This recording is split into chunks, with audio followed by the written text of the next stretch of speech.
Many years ago, in a town in Eastern Europe, there was unfortunately a very lowly Jew who was an informant. He would go to the non-Jewish Gentile nobles, those in positions of authority, and he would say very disturbing things about Jewish business owners, about his own people. Often these Jews would then get beaten, would get imprisoned, some of them were even killed. And the situation got so bad that eventually so many people had come to the town's rabbi that he just didn't know what to do anymore. It was just horrible. People were dying because of this Jew. So he went to a person, a very saintly individual that he saw as a tzaddik, as his own rabbi, and he told his whole situation, his whole problem. And although they didn't want to, they decided that they had a solution. The tzaddik got together with another 2 tzaddikim, now 3 of them total, and together they spent all night, hours, praying that this Jew should pass away. After hours, they were getting nowhere. And when they turned to each other and asked, "What are you feeling? What are you feeling?" they all came to the same conclusion. They felt that their prayers were being blocked by someone even greater than they.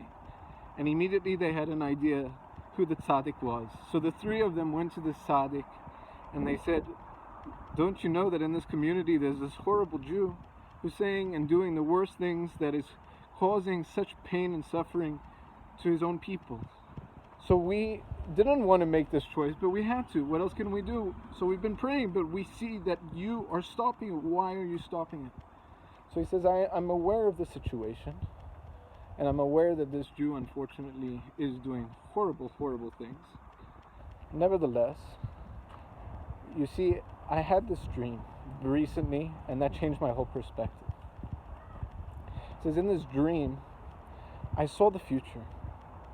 And I saw in the future that there was already a King Messiah, that all the Jews were already back in the land of Israel, and all the nations of the world had already accepted the authority of the Messiah, the authority of the Torah as the Word of God, and all of them wanted to go and be a part of it. They wanted to bring a gift to this great king. And so they had like a United Nations, if you will, a gathering of all the leaders of all these, and they said, "What can we give as an offering?" So one of them suggested, gold and silver. But they said, but he has that beyond what we could ever imagine. Like, it would be nothing to him. So another one suggested this, another one suggested that. And still every idea was getting shut down. Finally, one man says, "I have a great idea. I know of one very lowly Jew that when the call came for redemption and the great shofar was blown, he didn't care to listen, and he remains the last Jew living in exile. I suggest we take him, we put him on a beautiful parade, we put a banner over him that says a Yid, this is a Jew, and we bring him with great fanfare all the way to the Messiah." And the tzaddik continued that I saw in this dream how this whole parade brought this Jew to the Messiah. And as soon as the Messiah saw him, the greatest smile spread across his face. And he says, "Wow, this is the greatest gift I could have ever received.